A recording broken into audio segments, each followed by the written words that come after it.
For the last 7 years, President Obama has insisted on pursuing many policies that the American people don't want. One of these includes the repeated attempts to close the detention center at Guantanamo Bay.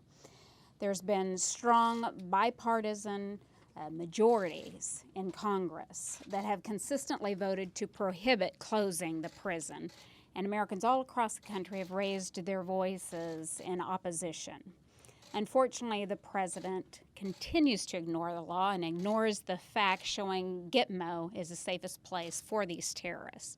President Obama has even continued to transfer terrorists abroad, despite his own State Department admitting last week that 2 more prisoners had returned to the battlefield. That brings the total count to more than 120 former Gitmo detainees that have re-engaged in terrorism. We can't allow this reckless behavior to continue. That's why last week the House voted once again to prohibit the transfer of any individual detained at Gitmo until January of 2017.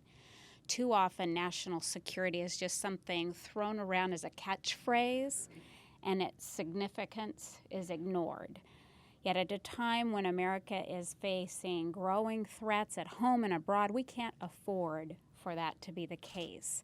Legislation like the bill passed last week and the Iran sanctions bill to be voted on today recognize that there is a better way to protect American lives, and we are going to continue to fight for that.